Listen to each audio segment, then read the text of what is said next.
तो गाइस कैसे हो आप लोग। गाइस आज हम खेलने वाले हैं गेटिंग ओवर इट। तो गाइस जल्दी से अपना गेम स्टार्ट करते हैं न्यू गेम में। अरे ये कैसा गेटिंग ओवर इट आ गया। अरे भाई इसको कंट्रोल भी ढंग के नहीं लग रहे हैं। भाई भाई भाई अरे भाई एक मिनट भाई, गलत गेटिंग ओवर चल गया। स्टार्ट करता हूँ। हाँ तो गाइस हम आ चुके हैं फाइनली असली गेम में। गाइस ने पता नहीं भाई मैं नकली गेम में चला गया भाई। ये जल्दी से चलते हैं। इसका कंट्रोल कैसे है यार। चलो चलो चलो चलो यहाँ का पुलिस है। भाई क्या हुआ ये। भाई भाई भाई अरे अरे अरे गलती यार गिर गया यार। जो खराब हो रहा है भाई। मैं फोन चाहता अपना फोन। यार 500 subscriber finally. There's no feeling more intense than starting over. You deleted your homework the day before it was due, as I have. Or if you left your wallet at home and you have to go back after spending an hour in the commute. If you won some money at the casino and they put all your winnings on red but it came up black. If you got your best shirt dry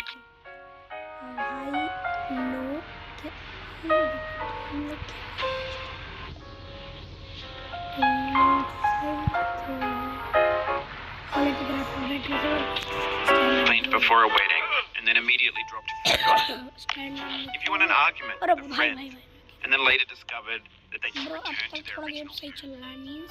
Starting over is harder than starting up. If you're not ready for that, like if you've already had a bad day, then what you're about to go through might be too much. Feel free to go away and come back. I'll be here.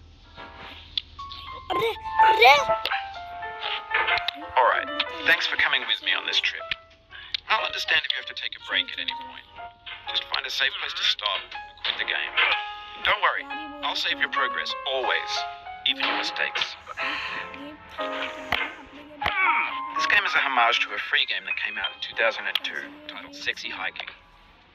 The author of that game was Jazzuo, a mysterious Czech designer who was known at the time as the father of B games. And B games are rough assemblages of found objects. Designers slap them together very quickly and freely, and they're often too rough and unfriendly to gain much of a following. They're built more for the joy of building than as polished products. Sexy Hiking is the perfect embodiment of a B game.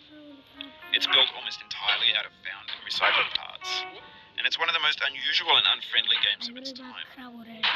In it, your task is simply to drag yourself up a mountain with a hammer. That act in the digital world or in real life has certain essential properties that give the game its flavor. No amount of forward progress is guaranteed. Some cliffs are too sheer or too slippery, and the player is constantly, unremittingly in danger. Bro. Anyway, when you start Sexy Hiking, you're standing next to this dead tree that blocks the way to the entire rest of the game. It might take you an hour to get over that tree, and a lot of people never got past it. You prod and you poke at it, exploring the limits of your reach and your strength, trying to find a way up and over. And there's a sense of truth in that lack of compromise. Most obstacles in video game worlds are fake. You can be completely confident in your ability to get through them once you have the correct method or the correct equipment or just by spending enough time. In that sense, every pixelated obstacle in Sexy Hiking is real. The obstacles in Sexy Hiking are unyielding, and that makes the game unique.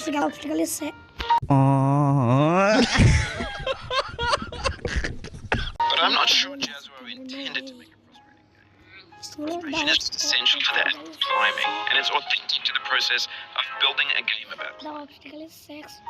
A funny thing happened to me as I was building this mountain, and it would usually turn out to be unreasonably hard. But I couldn't bring myself to make it easier. It already felt like my inability to get past a new obstacle was my fault as a player rather than as a builder. Imaginary mountains build themselves from our efforts to climb them. And it's our repeated attempts to reach the summit that turns those mountains into something real.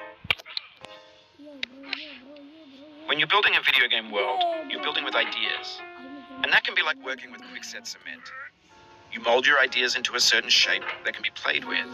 And in the process of playing with them, they begin to harden and set until they're a beautiful play. At that point, you can't change the world, not without breaking it into pieces and starting fresh with new ideas.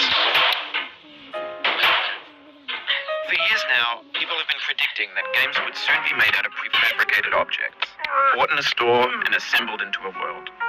And for the most part, that hasn't happened, because the objects in the stores are trash. I don't mean they look bad or that they're badly made, although a lot of them are. I mean they're trash in the way that food becomes trash as soon as you put it in the sink. Things are made to be consumed and used in a certain context, and once the moment is gone, they transform into garbage. In the context of technology, those moments pass by in seconds. Over time, we've poured more and more refuse into this vast digital landfill that we call the internet. In our vastly numbers and outweigh things that are fresh and untainted and unused. When everything around us is cultural trash, trash becomes the new medium, the lingua franca of the digital age. Now you can build culture out of trash, but only trash culture. Be games, be movies, be music, be philosophy.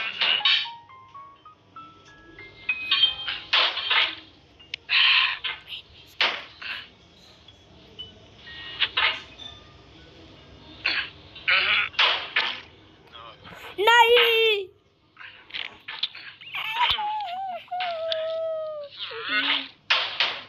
मेरे video अरे यार इसमें नहीं copyright आ जाएगा bro copyright claim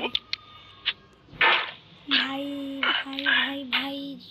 जी video बड़ी लंबी बन जाएगी ब्रो इतना ही हम जब तक मिलता भाई वीडियो बहुत लंबी हो गई सेकंड पार्ट आएगा हमारे गेट का तो आज के लिए इतना ही तब तक के लिए बाय बाय।